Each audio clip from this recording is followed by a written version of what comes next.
Hey, I'm Eric Triplett, the Pond Digger from Helix Life Support Pond Filtration Systems. Today I want to take the time and show you the step-by-step process of installing an automatic fill valve on the Helix Pond Skimmer. Now we have two different autofill assemblies. One is the assembly with the bulkhead and its necessary fittings to take you straight to a half-inch feed line of water that comes to your pond. And the second version, and the most popular version we have, is the same fittings but additional fittings and tubing to connect you straight to a hose bib that you might have next to the pond. Now, I want to point out these two flat spots that we have on the left and the right sides of the mouth opening of the Helix skimmer. These were specifically designed for automatic fill valve installations. Now we don't have any pre-drilled holes in here in case you don't put an automatic fill valve on your pond, but we're going to show you how to drill a hole, where's the best spot to put it on there. Let's get started.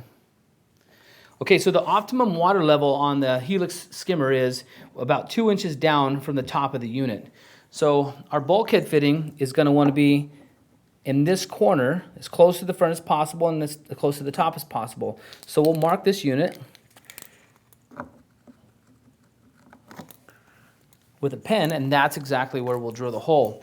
Now, before you drill, I want you to double check, make sure you have the right size unit. On this particular bulkhead, we have an 1 3/4 inch hole saw is necessary to make the hole, and we're ready to drill the hole.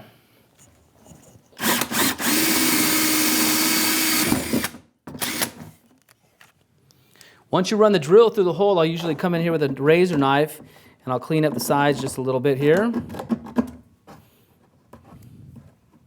When we install the bulkhead fitting, we want to make sure that this rubber gasket is on the inside of the unit, and that's what makes this fitting watertight. So we're going to push that in there, and then we'll take the nut on the outside and we'll tighten that up. And what I typically do is I'll get that on as tight as I can by hand, and then I'll take a pair of channel lock pliers and then I'll crank it down just enough to where that rubber gasket starts to compress a little bit, and you'll see it bulge just a bit.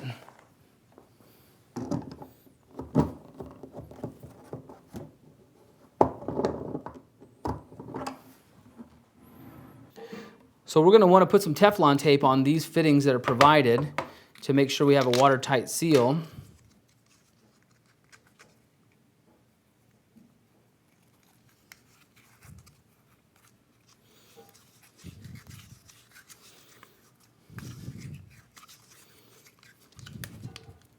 This one will get installed on the inside, and then we'll do the other one, put it on the outside, and we'll tighten it all up. We also got to put it on the automatic fill valve as well, some Teflon tape.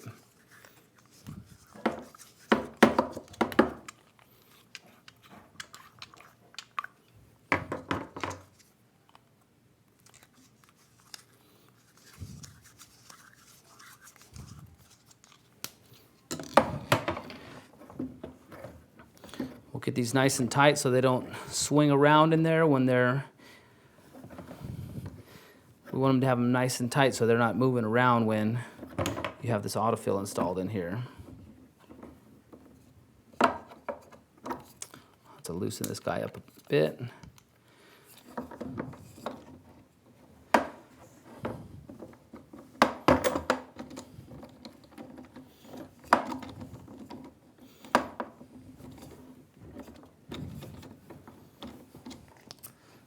This one will get a wrench on here.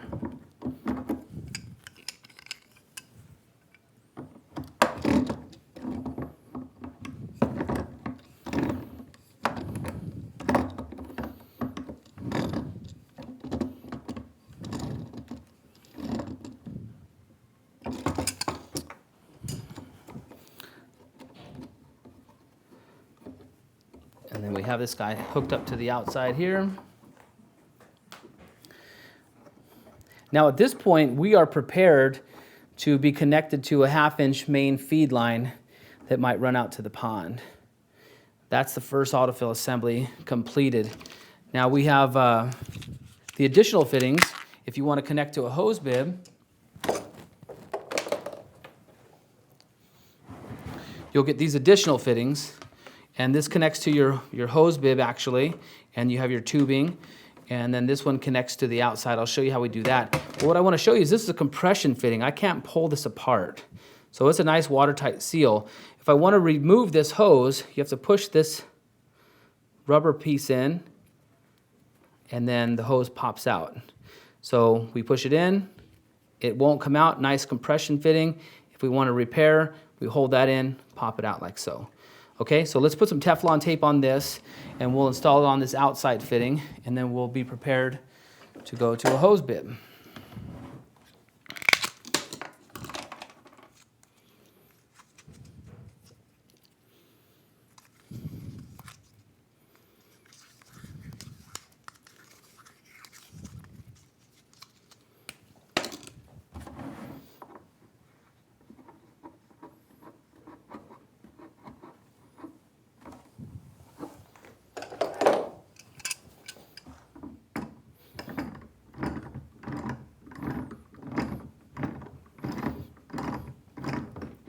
So the Teflon tape keeps it watertight, so we won't have any drips right there. Once this is set up, the Helix autofill assembly kit comes with 25 foot of tubing, and this guy will pop in right there. It's nice and tight, won't come loose. And then we can run this over to the closest hose. If we have any excess tubing, we can simply push the hose in, pull that pipe back, pop this apart, cut off any excess tubing that we don't need, spin this onto your hose bib, then make the attachment again, and turn your hose on, and you're good to go. Now, if you're going to connect your autofill to a hose bib, keep in mind you can pick up a Y adapter like this. You can connect it to the hose. You have the dedicated line running to the pond, and you can still have a garden hose in your yard for maintenance and watering plants and such. There you have it. It's the simple instructions for the autofill kit for the Helix pond skimmer. Now listen, if you're unclear about any of the steps, please leave your questions in the comment section. I'll get to each and every one of them. I want to be sure you're real clear on how to do this installation process the correct way. I'm Eric Triplett from Helix Life Support Pond Filtration Systems. Thank you for watching.